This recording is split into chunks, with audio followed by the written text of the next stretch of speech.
beginning, tell us about young Dami. Tell us your upbringing. Were you born in this country? Were you born back home? Like, tell us about yourself, your whole upbringing, a little bit about your upbringing. Yeah. Well, Dami was born. Well, I was born in Lagos, Nigeria. I was my dad started out in politics when I was literally probably 2 years after I was born. In politics? Yes. Okay. And then my mom was a civil servant, but sort of grew up. I wouldn't necessarily say we started out middle class, right? We started out like I felt like, you know, what you term as like aspiring middle class, I guess. You know, I think when I think about like my first memories as a kid was probably attending my grandfather's burial. He was assassinated. He was also in politics, so he was assassinated in politics, and that sort of shaped who I wanted to be for some reason. I knew there and then as a kid that I wanted to be a lawyer. I wanted to catch bad guys because folks who killed them were never caught. So it was kind of like, I'd say that set the pace for me. My mom also was a pastor, so I was also like, you know, unlike other PKs, I was actually a good kid because she made me watch like scary like Christian movies. I don't know if you're talking with to the the- guy who grew up in with- Lagos. with the terrible music. Exactly. Yo, so He shot me. I'm falling. so like we watched those growing up, and like for me there was such a big like message of like repercussion for every action. And so for me I was like my mates would like take their parents' cars out and go out or like steal their cars or whatever. I never like had the guts to do that. I was always like just like a square really, studying, you know, all of that stuff. So I'd say that like growing up in Nigeria, I was probably the model kid. Nothing wrong with it. Yeah. Not at all. So, you know, you say you're kind of a square, so to speak. Were you still like? Did you still kind of? Were you also still like kind of creative? Did you always kind of plot big things? So it's funny. So my dad, one of the things that you know, I'm very grateful to him for. Like, even though we weren't necessarily rich, he would always like, because we lived on the mainland. So if you know Lagos, it's the mainland, it's the island. Mainland, So, island. yeah. Mainland means you like in. Yeah, you're in the trenches. You're in the trenches. You ain't over here. So we would. It's also mainland's also old money, right? But like, Might be island. it All those depends on Kenya, where yeah. you're at. Yep. So my dad would always like take me on the drive to the island, and we'd go on the beach, and I would see like, you know, what wealth looked like, right? And for me, it made me aspire for more. And so I didn't know what it would look like, but for me, I always had my eyes set on greater things. But like, you know, if you ask anybody, like no one in Nigeria would ever believe that I would be as creative as I am right now, because that was just never, you know, the guy that I was back home in Nigeria. But all of that sort of changed when I moved out here. So what gave you that creative mindset? Like, where did that start from? Yeah, I think I always had the mind for solving problems. I think that was kind of like my thing. And so, you know, I, you know, ran for I was student president in college. Sort of used that mind to sort of bring up ideas to sort of solidify like my presidency during. Was this in secondary school? No, so Primary school? it was in college, like so law school. What college? So I went was to so I went to Babcock. Babcock, okay. Yeah, okay. so I went to Babcock Law School, but before then I went to high school also in Lagos. And I was also a prefect there, but like that, I've always had a thing. Prefects, for... man, they don't know. Head boy, I was a head boy. Oh really? Yeah. No, you actually look like you actually give me a head boy. You give me a head boy. For those of y'all don't know, head boy is Yeah. like saying like the president, like just like the, valedictorian? the head of not valedictorian because that's academical. Okay. Head boy is like you were the cap, like what's the American term? Because I went to school in Nigeria too. Yeah. Okay. It's like you're the student president Yeah. in America. Like, Gotcha. you are the one that You make the calls. You make the punish calls. anybody like the Kappa. Yes, you're the foremost student. Were you like voted? Yeah, Are so you voted? I It's was, the teachers who do this though. no, Okay. my school we were voted. To be Yeah. Really? So What? That's actually a crazy story because I told you my dad was in politics, and so like actually in college I lost my first election, right? And like immediately I lost, my dad was like, I called my dad, I was like, no, I'm never ever doing anything like this again, right? And he's like, yo, like I need to quit like subbing, right? Quick, drop the phone, walk up to your candidate, shake him, like be a good sportsman.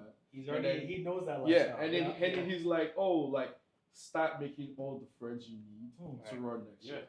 Broad shoulders. And like, yo, that just changed everything for me. True And politician right there. Yeah, very, very true. But like, I have my dad thank for a lot of things, like mindset wise, but like high school as well, sort of similar. I joined the school in senior secondary 1, which is like SS1. SS1. So we have 6 years. I never knew SS meant. Yeah, It's crazy you just said that. SS1 is like saying 10th grade. 10th grade. Yeah. SS means what? senior secondary 1. That's crazy. Yeah, and then junior secondary 1. Yes. Yeah. Nobody calls it that though. So I've kind of learned to like I have to explain these things, especially when I'm talking to people here, because sometimes people don't get it, or I have to find like similarities to like a 9th grade or 10th grade. But I joined the school in senior secondary 1, and we have boarding school and day school. But thankfully, I was the only day student who was running for office. And if you're a boarding school student, you have built allies. Like my opponent had built allies from junior secondary 1. So he had 3 years on me, and all of my classmates didn't necessarily vote for me. But my strategy was like, okay, well, look for all the new kids who are coming to school, the juniors, who don't know him, and then make friends with all of them. That's what I did. Yeah. Were you in a boarding school? No, I was a day student, so I lived literally right behind the school. So as a guy who went to boarding school, we had to there was a thing called kappa, and being that you have the higher you get, GS2, GS3, and SS1, SS2, SS3, you have all the kappa in the world. I don't know what it's like being a day student. Do you still have kappa? And kappa means like how do you respect? Like the respect. Like if I tell you to get on your knees, you're gonna get on your knees. If I say you're gonna fetch me a bucket of water from a mile away, you gotta go do it. But you can only do it it's like a deference. Like a GS2 person can do it to a GS1. It's kind of like saying a second grader can tell a first grader, don't do that. You have to do it. But the higher you are, the more you are. So people feared you.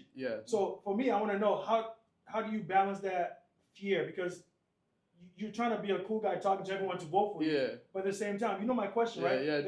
They have to respect you. Of course. So how do you balance? So it's funny because I just joined the school, I came from a whole different school, right? So like I finished like my first 3 years in a little bit more of a poor school, and I had to go to like the trenches for another school because my parents had to move us. So I had to adapt, and my strategy was always being the nice guy, right? But obviously when I went to office, you have to like when you get the position, you have to.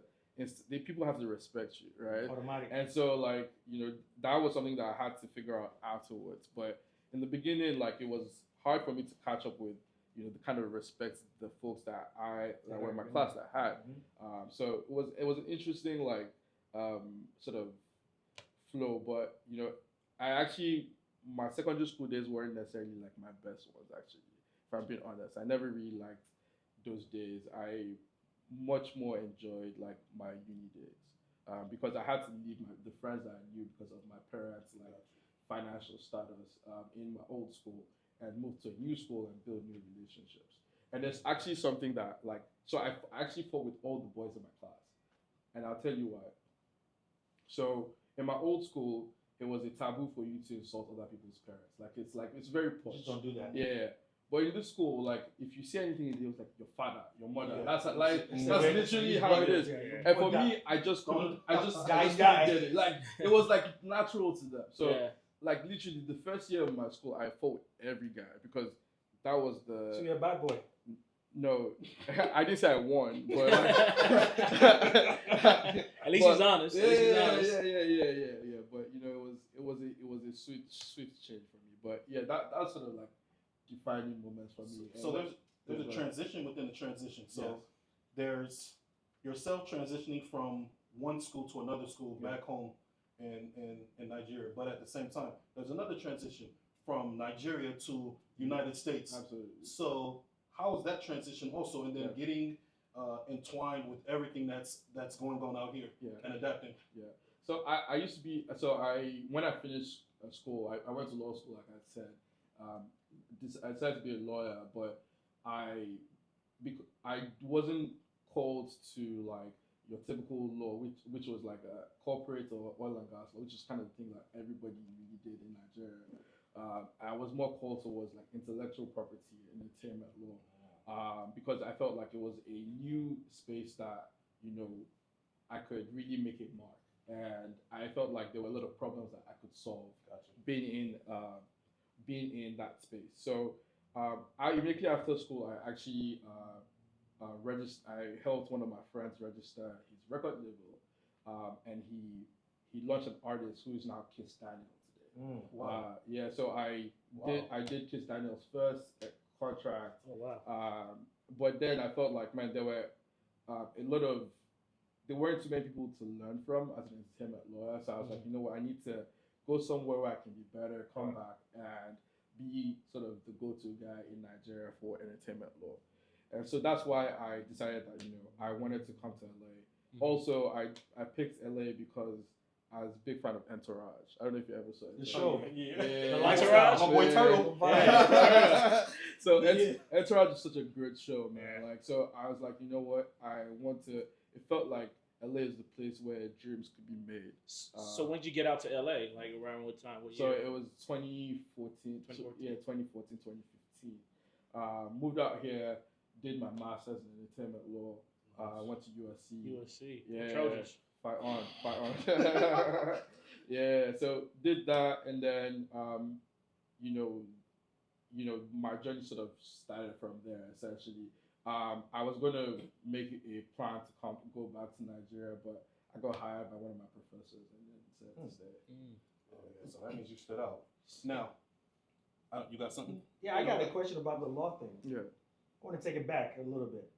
Most Nigerians or Africans in general want their kids to either be a lawyer, a doctor, or an engineer. And you like, I don't have a lot of friends that follow that path, but it seems like you followed that path to an extent because you went to school for it. Yeah. Would you say you were influenced because of you said you were kind of influenced. Did you want to do that, or they kind of like pushed you to do that? No, they didn't actually have to tell me. So I wanted to do two things. Growing up, I wanted to either be an astronaut or be a lawyer. Oh wow! So like that was like I think being an astronaut is far-fetched in Nigeria. So kids have dreams. Yeah, but then like I told you, like my grandfather's passing sort of made it like you were motivated. I was very motivated to go that route, and I actually wanted to be a prosecutor. But you know, when you grow up, you start to understand the realities that prosecutors in Nigeria don't really make that much money. So, you know, I started thinking about other ways to, you know, support my family, and you know, corporate entertainment law is sort of like the route. Yeah. So, all right, so because there's a reason, and there's a way why we have you on this show. There's people don't know Dami is a lawyer, or he does like specific thing that you do that caught all of our eyes and has caught many eyes out there on social media, out there in the world. I don't want to say the name. I want you to be able to piggyback or just basically give us more information. There's something that you, as well as your team, has done. How I met him. Yeah. Not even met him. I knew your brand before I knew you. Facts. Like 1,000%. We talk about it. Most people might not know who Dami is, but then when you say your work, everybody knows it. Yeah. You're not living in LA. You've been to one of his and you have not events. been to. You probably had like over 200 events. 1,000%. And it's not just even in LA. It's like all over the country, even outside of the country.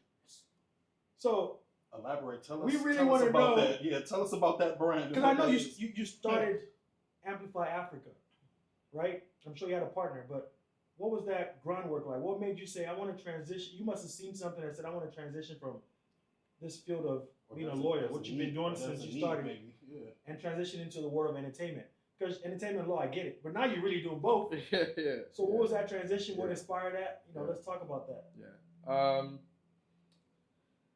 So, point of correction, we've done 400 events. So my bad. See, I thought 200 was a lot. Yeah. Wow, It's that's crazy. Yeah, 400 events. But Amplify Africa came out of like my experience as like an immigrant, right? Like being here, trying to figure out, like find my way around, trying to succeed as a lawyer, trying to find people who have gone through the same path as I have. So I felt like one, from a community standpoint, there wasn't enough like that I could tap into, and it wasn't because they didn't exist. I think in LA it's just because it's so spread out. There's so many silos, and then there's also the issue of education. Like I felt like more people needed to learn about where I was from. I'm obviously a proud like Nigerian, and I felt like annoyed by the questions about elephants and tigers, and I'm like, bro, I dealt with that too. So I was like, I felt like there needed to be more education, and then as a lawyer, I felt the need to also create representation for talent, for people on the continent looking to scale, and so sort of that was how that's how the idea started. My business partner Timmy came a year after I did, and it was a similar experience. So there was a little like meeting of minds and saying, hey, like, instead of talking about the problem, how can we be problem solvers? Yeah. And Timmy also coming from Nigeria? Yes, he came from Nigeria. So USC? Yes, so he actually went to UCLA. So that's one of our like bones to pick. He's also a Man U fan.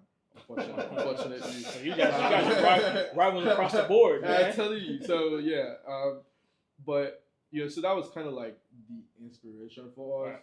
But I think there was a lot more that came into it. Like I think for me, I met a guy at Lamert Park, randomly, and then he was so angry about how can Africa see Black people like suffering the way they are, and like why isn't Africa rallying around Black people?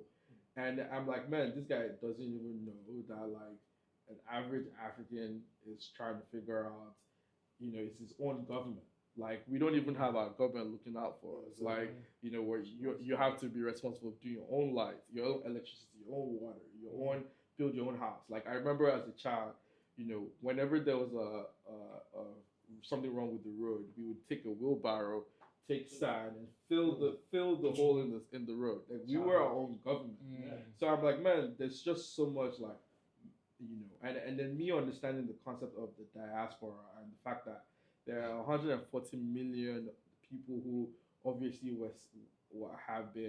who do not understand their connection to the continents, with Brazil, the US, the UK.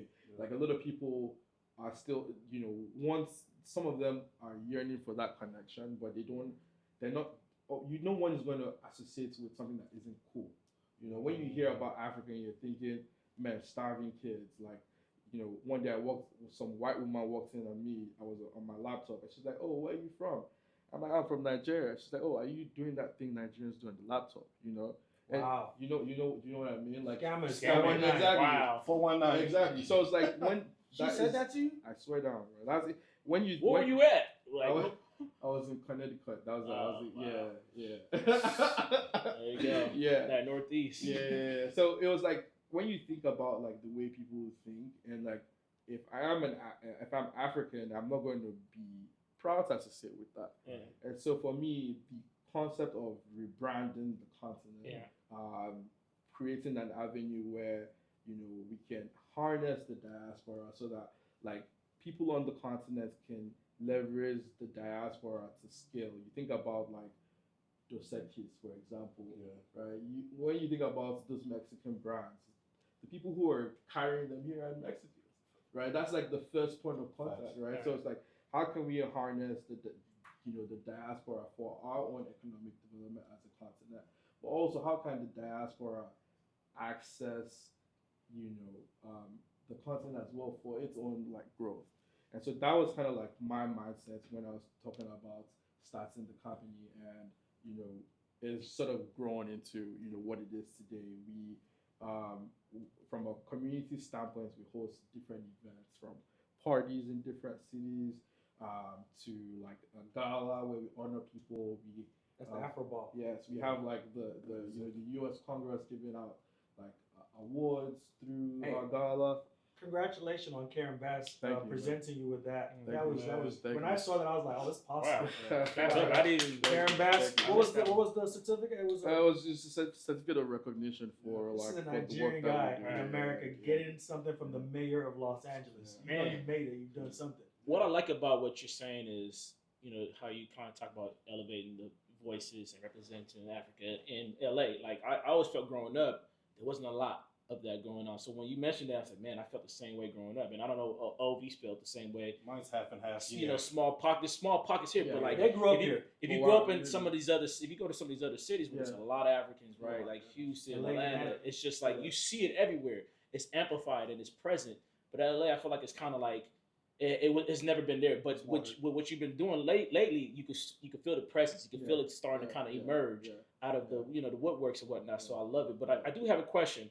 How did Amplify Africa come to you? Like, what was the vibe? Did it kind of come out of nowhere? Or was it something like you were kind of plotting? You had this vision down the road, like when you were back in college, or did it just kind of you woke up and just come out of nowhere? Yeah, no. So I pitched at work. I pitched.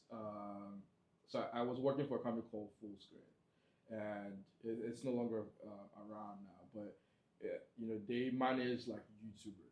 Okay. And they would connect YouTubers to like brands like Pepsi and go like help them with sort of expanding their audience or whatever. And so I was like, yo, like, the continent is growing. There's like the videos of the world. There's some of these folks that like are doing cool stuff, and like, can we sign them as clients and like start helping build their profile? Like, it's only a matter of time before they grow. And then, my guys at the office were just like, nah, bro, like, this is not, like, it's not, like, I don't see any potential here, And for me, I felt like, man, like, and that's where the name Amplify came from. It's like, hey, we need to, like, there's so many people doing cool stuff. Like, even the way you said it's like, there's things happening in pockets. Like, how can we amplify it? How can we make sure that more people, because if there's anything that we as Africans are great at, we allow that. Yeah, we can amplify something. That's true. Yeah, you think about like Afrobeats, like like that's you think. I was talking to someone the other day, like you see, like it's the guy in the club who's paying the DJ $100 to play an Afrobeat song. It's like the girl who is like a makeup artist who's telling like her celebrity client about like Afrobeats. That's how this thing is growing. And so like for me, it's like, how can I create a platform to amplify all of the things that are being done? And yes, I wouldn't like I'd be lying if I said I thought it would ever be what it is today. I just felt like, man, I needed to start and try. So that was kind of how it started for us. So did you see that, like, another to even go on what you were saying, how did you notice or did you see the growth? Because you technically have seen it grow. When you first started throwing your first couple of events, now do you remember that moment where you were just like, you seen that wave of Americans jumping into the Afrobeat section, and then you're like, oh, did it become overwhelming? No. Almost? No, it was I was happy. Yeah, so it was very fulfilling. I'll tell you two stories. So Burna Boy's mom, I had a relationship with her. And we started talking. It was his first show in the US, right? And we were talking about price points. And his first gig was I think it was $7,500, right? That's his first gig, right? And can you guess how much he getting paid now? Oh, over millions. It's got to be seven figures. Yeah. Exactly. Wow. So seeing that progression, because knowing his first show, I have a text like his first show, $8,000 in the US, right? To what he's getting now, like it shows like this stuff is growing wild. And the other story is one of our parties. One day I was standing outside, and then I saw this 3 Asian women walk through the door, And so I was like, oh, sorry, you have the wrong event, right? No, And then you got the right they're one. like, no, like this is Afro Situation, right? I'm like, we're here for the Afrobeats, and that just blew my mind. Wow. Like, I was like, That's awesome. this is really going crazy. Yeah, that's and a great story. it feels, but now like you go to a Afrobeats party, Yeah. it feels like we've been holding out on them for a minute, and like now they're really getting, you know, you see how people interact with the music and the culture. You know, it's like, man, it's amazing to see. I think we've gotten to an age, into a space where people are tired. Music has energy. Music has vibe or anything. Then we've gotten to a place where people are tired of hearing a certain type of energy Absolutely. from music. Yeah. So, and the thing about Nigerian or just African music, period, it's happy music. You understand what I'm saying? It's just vibes. You don't even have to It know what makes- the words even if you is. don't know how to Absolutely. dance, you'll just Absolutely. start shaking your head Yeah, one way, yeah. and you're just like, hey, Yeah. he's doing it, so Yeah, why, yeah. bro? It just be a vibe the whole That time. is why, like, you can't go wrong listening to it when you're on vacation on an Yeah. island. It's just Yeah. like, man, I just feel good. Like, Yeah. life's good. Yeah. Like, when you hear that music, you just feel like, Yeah. man, life's good. You know what I'm saying? Yeah. No, that's absolutely the vibe, man. Like for me, like that's such a great product. Like my thing with Amplify is African products for a global audience, right? Mhm. How can I like rebrand everything that we're doing as on the continent and push that like for like global expansion? You think about like Michael Jordan and like, you know,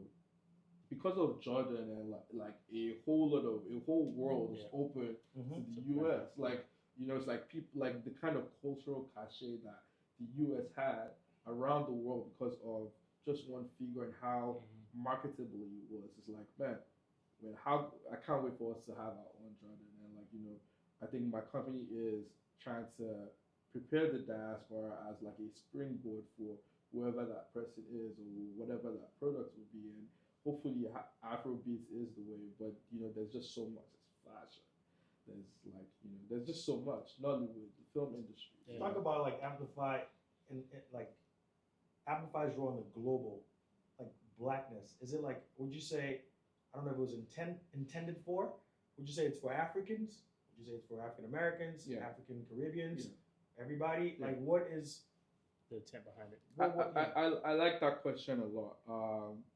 So when you think about like, if I like to look at us as evangelists, right? So like, you know, back in the day, unfortunately, I think we all know that like slavery unfortunately started from like, you know, the evangelists who came to the continent were like, exactly, they were preaching this whole movement, and then that was how like, you know, there became some level of familiarity, right? So my work with Amplify is to evangelize like the African culture, right? But like I feel like there's tiers to like the audience that we have, right? So there is, you know, folks who are immigrants or first generation kids, like, you know, who grew up here. Those are like people who are going to be easily like receptive to the idea of embracing their culture. And then there is the wider diaspora. Some people call it the involuntary diaspora, right? People who moved here not of their own volition, right? Mhm. So there is like, you know, African Americans, Afro Latinos, Afro Caribbeans, you know, like we as a company, our goal is to make sure that like all of those people are connected back with their heritage. But also we're also speaking to like other folks, because the thing is this, you can't amplify something to yourself. Right. Feel me? That's right. Like so whether you're white, you're Asian, like we want you to be able to explore the culture, because when there's economic value from the continent, like everybody eats, you know. One of the stats, I just saw a stat recently. It says that by 2053, median black wealth is going to be 0. I don't know if you've seen that. Oh wow! But it's crazy to me. It's like, you know, when you think about like, so you think about LA fires just happened, right? It's out to dinner. There's like Pacific Palisades. I bet you that if you go there right now, Pacific Palisades is developing fast. Yeah. Right? Out to dinner, right? Oh, so like, they think got of all the bread real quick. exactly. Yep. So you First. think about like, you know, our folks like struggling with student loans. Like, think about like how many black businesses are hiring more black people, those things are very limited. So like I can relate with that stats being what it is. But for me, it's like, have you ever heard the story about like a shark being in a shark tank versus being in the ocean? Yeah. How big Right? that grow. Yeah. For me, I feel like the diaspora is like that. Like I feel like the diaspora needs to start looking at the continent, right, as like a source of like growth, wealth, right? And like the moment like more people in the diaspora are investing in the continent and doing all of these other things, like I feel like the possibilities are endless. I think there needs to be more of a open dialogue and communication between Africa and those here, to where I see how Ghana has made it very welcome. Yeah. Come home, come home. Mm-hmm. I'm Nigerian. I think the Nigerian community needs to do the same thing. Yeah. I am very highly impressed with what Ghana is doing for their people. I believe also Nigeria needs to do the same and make that leap. Dirty December. I think for those that are just on the fence, like maybe I don't know how I feel. Somebody needs to invite these people out, because there's no possible way. I tell everybody, I said, once your hand touches the soil, It's you different. never come back home the same. It's different. Ever. Yeah, it's different mindset, man. So I know we're saying like let's open up, let's amplify Africa. A part of me feels like because of us exposing like our gold. How do you feel? Yeah. Like I guess the question is like your thoughts on like African aesthetic, you know, and like being capitalized by like non-Africans. Yeah. Because I'm not even gonna say the name. You go on YouTube and you see like Caucasian DJs, Asian DJs, and they're just playing straight Afrobeats, Yeah. and it's fire. Yeah. But they're the ones making money, not Yeah. the Afrobeats Yeah. DJs. Yeah. Like DJ Obi will probably do a party here, and DJ James will do a party here. I guarantee you, DJ James probably making more money. There's good and bad about that. So I want to know like your thoughts on that, like non-Africans capitalizing off of this momentum. Afrobeat, you've seen non-African artists, Gunners, Justin Bieber's. They want to tap into, which is good because they are Because it amplifies amplifying that it. voice. But at the same time, they're making most of that bread. Yeah. You know, there's businesses. I went back to Nigeria last year, and the restaurant was one of the nicest restaurants. And it was a lot of African people there. Come to find out, it was owned by a Lebanese, some guy from. I'm like, it's not even our own people. Now we've opened up this thing for everyone to jump into this gold. So by what we're doing here, not trying to play devil's advocate, do you see how this can affect us in a sense, or are you okay with that because it's helping us out in the sense that it's giving us more exposure? Man, it's a blessing and a curse, right? Like, you know, there are a lot of people who it's sad to see the wealth disparity on the continent, like, you know, and seeing how many people could access opportunities that don't have that access, right? Still have access to funding. It's the same thing, you know, here in the US. It's like black versus white, like the economic opportunities that are available to white people versus black people. But just on the continent, it's like, you know, you're seeing there's, in some way, there's an economic enslavement, so to speak, right? I think for me, like, we need to also, sometimes as Africans, we have this like crabs in the barrel mentality, right? Like, it's like, oh, this is limited for just me. I need to be the only one here. But if you look at other cultures, right, there is each one teach one mentality, right? So you think about like, you know, the Jewish folks, like they help give each other loans, and like they're like there's that circulation, right? Think about like other communities that like band together and like are empowering each other. I think we need to start figuring out the right system for that, right? For me, I think that like it's a mentality shift. You know, I was talking to a government official the other day. It's like there's a lot that needs to change on the continent, but it starts with the mind. I feel like we have just a survival mindset, unfortunately, right? And it's like there are a lot of things that you're not necessarily thinking about because you're just trying to figure out how to survive, right? And so like shifting our mindset is kind of like, I feel, what would be the way forward. We need to be the ones controlling the narrative. We need to be the ones like owning platforms. And you know, I talk to a lot of people all the time. I was talking to a friend. They're trying to invest in they're trying to get a license for a big media platform here in the US, but take it back to the continent. And and I was like, why aren't you guys invested in Amplify Africa, right? It's like we need our own platform to be able to communicate and amplify things. Like, but if we keep going to all of these other places, like I feel like for some reason we love, and it's I'm not saying this as because I'm better at it. Like when I moved out here, like I didn't know half of what I now know about like people that aren't black, right? Like I've always thought like white people were the smartest, white people, because I never really interacted with white people in Nigeria. But how did you get that mindset though? How did it's just from what you watch, right? Like what you consume, and it's unfortunate. Like everything we consume is saying, "Oh, we're bad, they're good," But it's like we're all human beings, right? And we all, and we on the continent are blessed with such a great mind, entrepreneurial spirit, like solving problems because of the conditions that we've been into. So for me, it's like, understanding that like, these people aren't necessarily better than us. It's a fundamental thing. You can hop on a business call with somebody in Nigeria today, right? If you have a white person on the call, they'll treat you better than, that's crazy. If it was just you. Like, it's just like they would look down on you, right? So it's like, for me, it's just a mentality thing, like a mindset thing. We need to figure out how to change that. So what keeps Amplify sustainable? Sponsorship? Good question, man. Like, shush.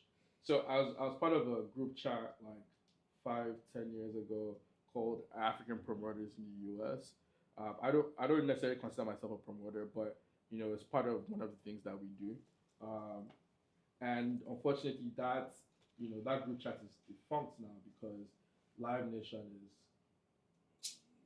is taking over the whole African music space. So you think about like 20, 25, 30 promoters in the US who are out of business, and these are people who put in their blood, sweat, and tears into promoting the culture in their respective cities.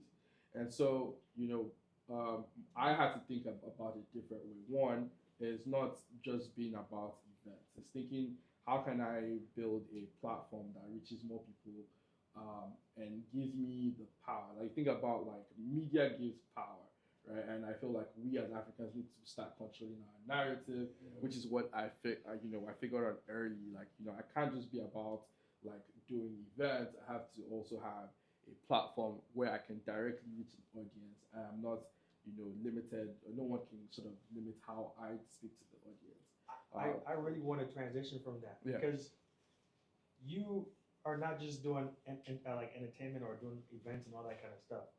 Amplify Africa is bigger than just that entertainment world. You are in tech, like you just said. You even do like events for like just. I saw like I was even talking to you earlier. I was like, I didn't know you guys even do podcasts because like you amplify the voices, and that's a great name. Great marketing name, by the way. Thank you.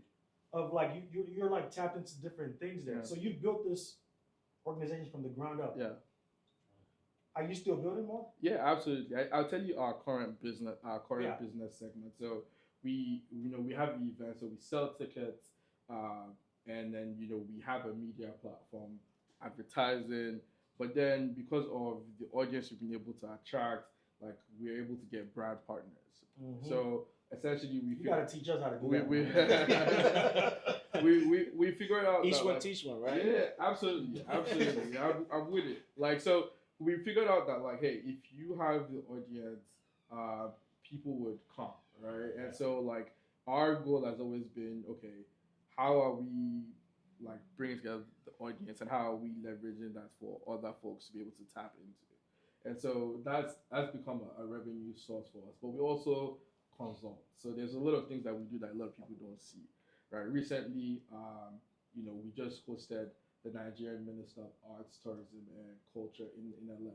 So we took her and a bunch of like corporate folks to different like offices to meet with like stakeholders and to learn more about the industry. So that is blowing up. You just skipped how you even got that. You just went straight to but all of that boils down back to the media, right? Like I think once you have that media outlet, and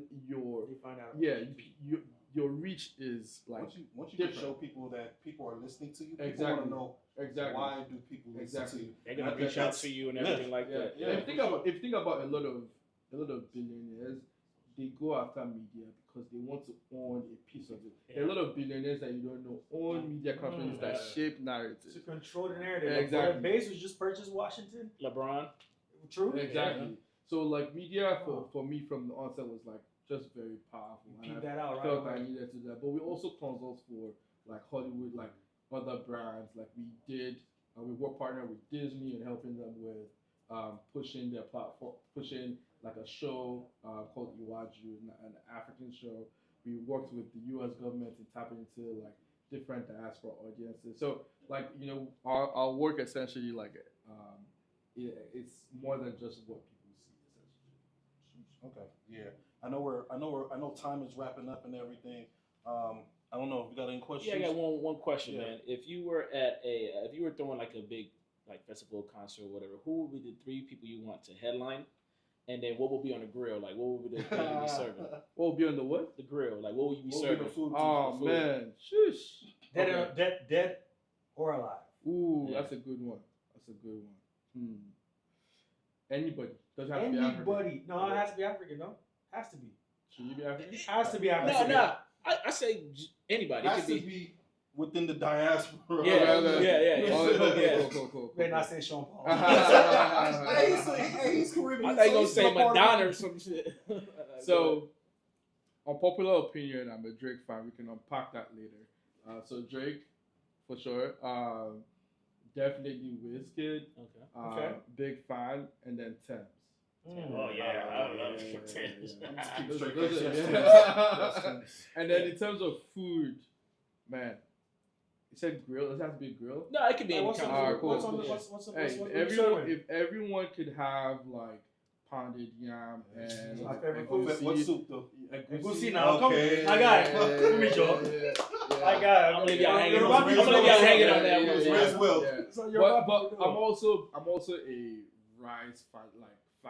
So like jollof rice for sure. Okay. But it has to be grainy, can't be mushy. So like word to Nigerian jollof, like no Ghana jollof. Don't be biased, but which one is the best? What's the best jollof? What's the best jollof? Don't be biased. Well, Nigerian jollof for sure. That's all you gotta say. Conversation's over. But let's cut it out because I'm supposed to be amplifying Africa. Everyone's jollof is good. Every jollof is good. Ghana, you have one of the greatest jollof. One of them. Senegalese Senegalese, They're the founders, right? Yeah, it's really good. It's actually really good. Spanish have the same thing, but it's Spanish rice. Dirty rice or Spanish rice. Yeah, everyone has their own type So of that's rice. 2 now. So one last dish. What dish should we? No, so jollof and pounded yam. Okay. Yeah, I have a question for you guys. Have you guys heard the song like "What the Helly"? Yeah. Okay, cool. So yesterday I was in the club celebrating my boy's birthday, right? And I think yesterday I realized that I'm now the uncle in the club. Right? I was like, yo, I have no idea what this song's are. You are not watching TV. I only know because I have a child. That's the only reason. I would have no clue of any of this music. Yeah. I didn't even know the song would go viral because when I first heard it, I felt like I just want these new. Yeah. And then they kept. I mean, NBA basketball also helped it out. I'm so behind on music, bro. It's not funny, man. One thing we're not behind on is Afrobeat music.